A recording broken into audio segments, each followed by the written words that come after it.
Live from GCW's Broadcasting Center in New York City, it's GC News.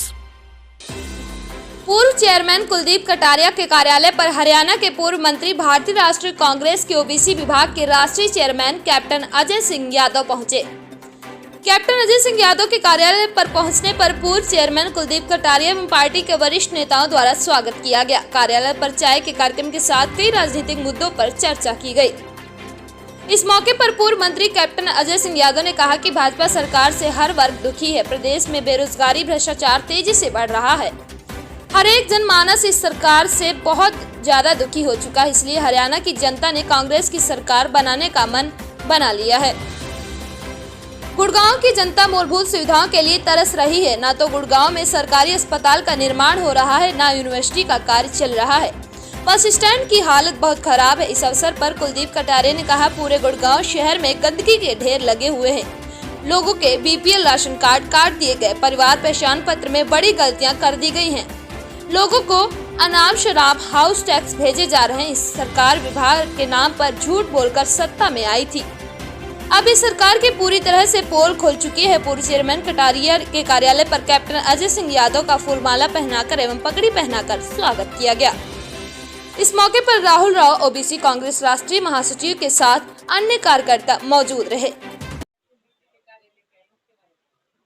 देखिए, आज जो है जनसंपर्क अभियान के तहत अभी रामनगर में एक मीटिंग थी, वहाँ पर मीटिंग अटेंड करी है। और अब यहाँ पर जो हमारे वरिष्ठ जो कांग्रेस के कार्यकर्ता हैं, कुलदीप कटारिया जी के दफ्तर में इन सब से मिलने का जो है और चाय पे एक प्रोग्राम रखा है।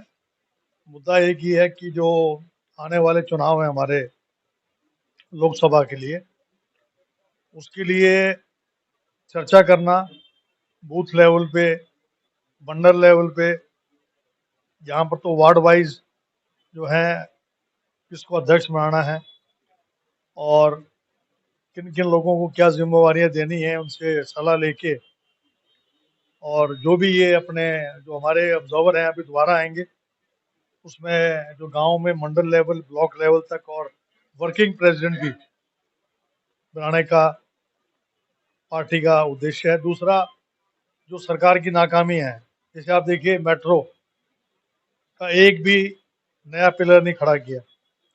ओल्ड गुड़गांव जो ये यहाँ पर मैं अभी खड़ा हूँ, यहाँ पर जाम की स्थिति है।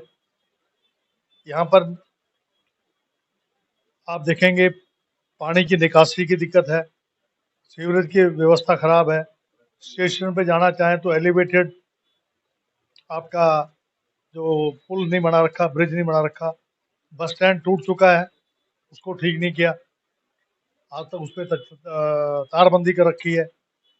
सिविल हॉस्पिटल आपका तोड़ के गिरा दिया, आज तक उस पर एक ईंट नहीं लगी है। काकरोला में यूनिवर्सिटी बननी थी, आज तक वहाँ पर एक ईंट नहीं लगी। डिफेंस यूनिवर्सिटी बननी थी, उसके बारे में आज तक पत्थर रख दिया प्रधानमंत्री ने। एक ना यहाँ मेडिकल कॉलेज है, ना आईआईटी है, ना आईएएम है, ना पीजीआई है।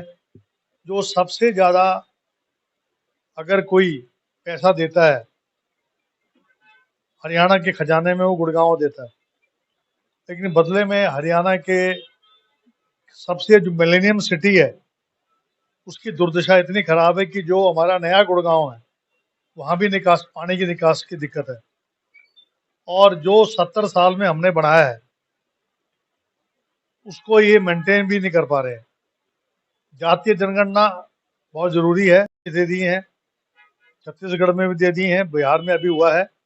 उसका फायदा ये हुआ कि चाहे स्वर्ण जाति से हैं, चाहे पिछड़ा वर्ग से हैं, चाहे शेड्यूल कास्ट से हों, चाहे ट्राइबल हों, जो सबसे गरीब आदमी है, अपने जाति में या अपने मोहल्ले में, अपने गांव में जो सबसे कमजोर वर्ग है, जो आर्थिक रूप से, सामाजिक रूप से, राजनीतिक रूप से जो कमजोर लोग हैं, उनके लिए अलग योजनाएं बनेंगी, उनके लिए अलग स्कीम बनाई जाएंगी। उनको चिन्हित किया जाएगा, किसके पास कच्चा मकान है, किसके पास साइकिल है, किसके पास स्कूटर है, किसके पास पक्का मकान है। तो जातीय जनगणना केवल जातीय जनगणना के जातीय धार्मिक जनसंख्या भी उसमें पता लगेगा, किसी जनसंख्या कितनी है, तो हर चीज का डाटा होगा।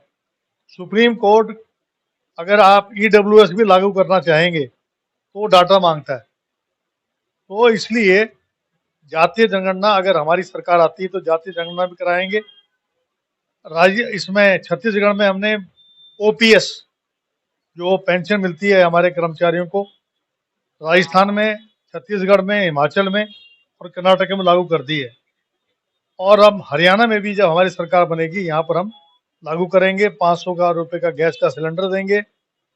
बिजली में किफायत तौर पर रेट हम कुछ फ्री करेंगे, कुछ आधा करेंगे। तो हर वर्ग को, चाहे वो बेरोजगार हो, चाहे वो कर्मचारी हो, चाहे वो किसान हो, चाहे वो व्यापारी हो, उनको राहत देने का काम करेंगे। आज मेरे कार्यालय पे कप्तान साहब आए। कप्तान साहब का सबसे पहले हार्दिक स्वागत है। मेरे इतने सभी साथी एक शॉर्ट टाइम पे आए हैं, तो ये हम कप्तान साहब के सच्चे सिपाही हैं। आने वाले चुनाव में कप्तान साहब के साथ ये सब कंधा से कंधा मिलाकर चलेंगे, क्योंकि हमारे यहाँ गुड़गांव में एक नगर निगम है, वो यहाँ पे पार्टी के सत्ता में लाने के लिए अब सभी साथी मिलकर संघर्ष करेंगे, सड़कों पे उतरेंगे और मजबूती से भ्रष्टाचार के खिलाफ और बेरोजगारी के खिलाफ अब सभी हमारे कार्यकर्ता सड़कों पे होंगे, क्योंकि अब चुनाव का ज़्यादा समय भी नहीं रहा है।